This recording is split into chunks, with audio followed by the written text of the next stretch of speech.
Hello, third graders, and welcome to lesson 9-6.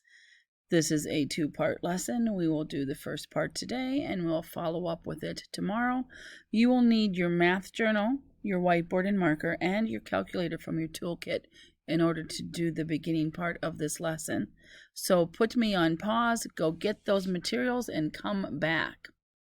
We're going to start off by using our calculators to skip count, starting at a number and getting to a bigger number when we're adding. But what I want you to do, as well as skip counting on your calculator, is to keep track of the number of times that you either need to add or subtract to reach each target number. So our first target number is 40. We're going to skip count by 4s to get to 40. I will model that on my calculator here. And then as we're doing that, we're going to keep track of how many times we add 4. So we're going to go with 4 plus 4 plus 4 plus 4 plus 4 plus 4 plus 4 plus 4 plus 4, hitting the plus sign, hitting the 4 until I get to 40. And how many times did I do that? 1, 2, 3, 4, 5, 6, 7, 8, 9, 10. Now your calculator probably won't have this handy dandy part up here that keeps track of how many times you are hitting the plus sign or the minus sign. So you can either do a tally on your whiteboard for each time, or you can just try to keep track of it in your head. So this next one that you're going to do is you're going to count back by 8 from 56. So you're going to start with 56 in your calculator, click the minus sign, and then 8. And then you're going to keep subtracting 8 until you get to 0. Remember, keeping track of how many times you are clicking minus 8. Finish that up to get to 0. And how many times did you have to count back by 8s? It should have been 7 8s. So that's how we're going to do this. Go ahead and clear that calculator by pushing the C button a couple times.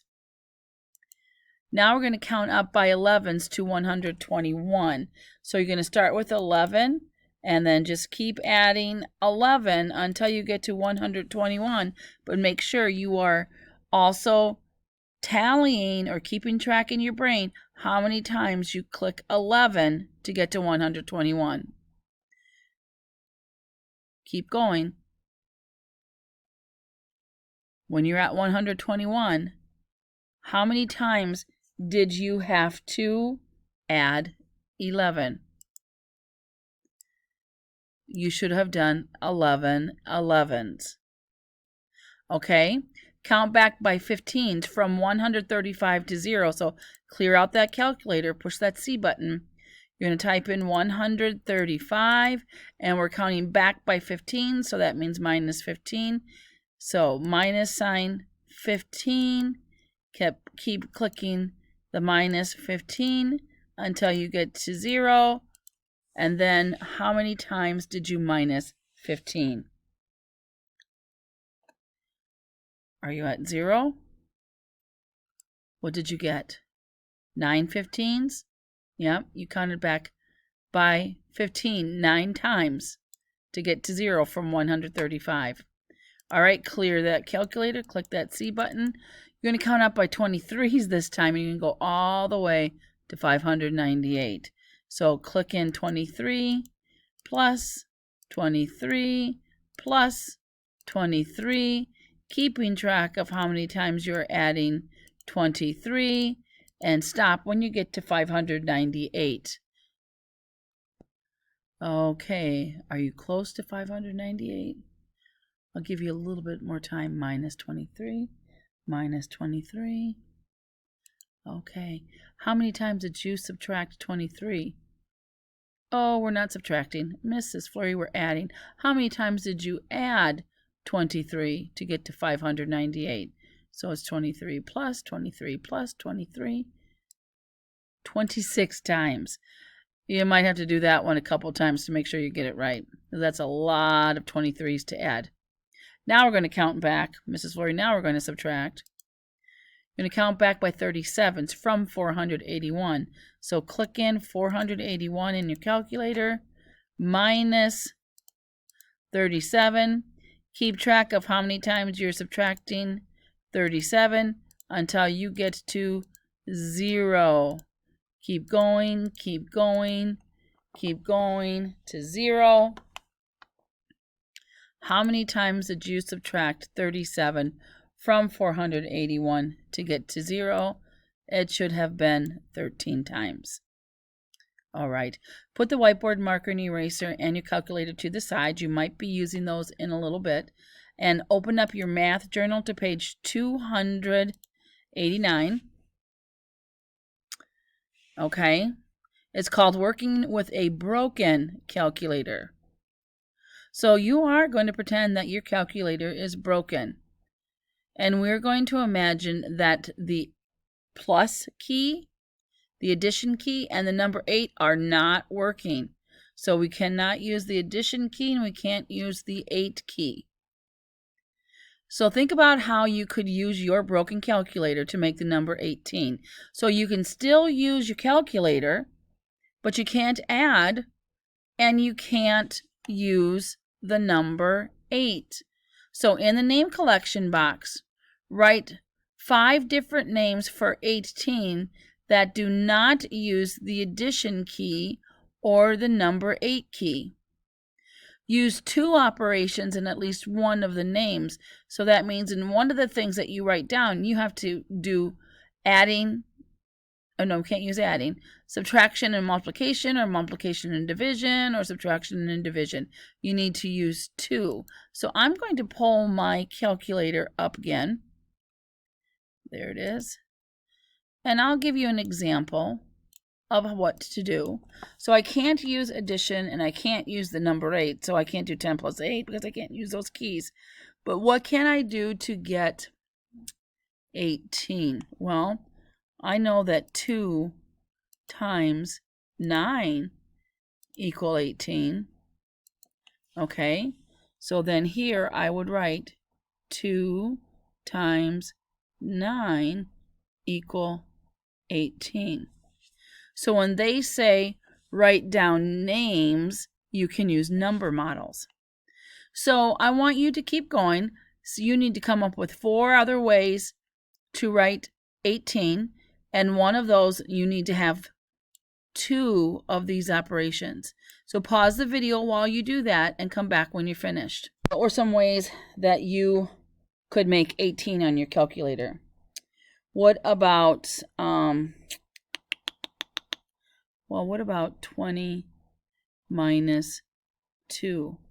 That equals 18. Now there is an 8 in the answer, but I'm not pushing the 8 key to get that answer. Okay.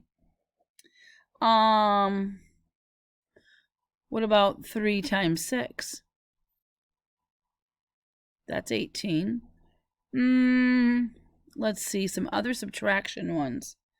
Well, 21 minus 3 equals 18. We could do a division one. Well, I know 18 doubled. 18 plus 18 is 36. I can't do that because that's a plus sign. But if I know that it's 36, I could do divided by 2. That equals 18. Now remember, one of your problems needed to have at least 2 of those symbols in it. What if I would go 38? Oh, no, can't do that because I can't have an 8 in my problem, can I? Whoa.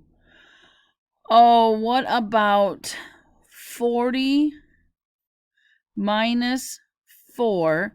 I'm going to put that in parentheses because I want to do that first, divided by 2. Remember, whatever's in the parentheses you have to do first. So 40 minus 4 is 36. And I know from above, 36 divided by 2 is 8. And you may have come up with some other ideas. In your folder, you have this worksheet that's called Packing Apples. And you're going to need your calculator. You're going to pretend this time that the division key on your calculator is broken. Solve this problem using other keys on your calculator. And here's the problem. Emma picks 176 apples to sell at the farmer's market. She packs them into boxes that each hold 16 apples. How many boxes does she need to take all of her apples to the market? The directions say to show or tell how you used your broken calculator to solve this problem. Well, first of all, do you know what a farmer's market is? A farmer's market is a place where farmers or growers of fruits and vegetables and meats and even craft items go to sell their materials. And why would Emma pack her apples in a box? Why would she pack them in boxes? Well, first of all, she wants to protect them. She doesn't want them to get all bruised or smushed. She wants them to look nice. And it's actually an easy way for her to get them to the farmer's market than to have all 176 apples loose and in one great big box. It would be too heavy to carry. So your task is to determine how many boxes does she need to take all 176 apples to the market. You can use your calculator to solve this. Remember, the division key does not work on your calculator. What you can't do is just write an answer down.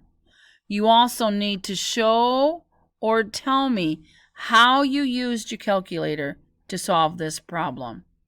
So take some time, read through the problem, read through it once, read through it twice, read through it as many times as you have to, as long as you understand the problem, then you can go ahead and solve it. That's your work for today. And then we'll come back tomorrow and we'll go over some other examples of answers and maybe what your answer is, as well as doing some math book pages. All right, have fun with this one. Remember, that division key is broken on your calculator. You cannot use it.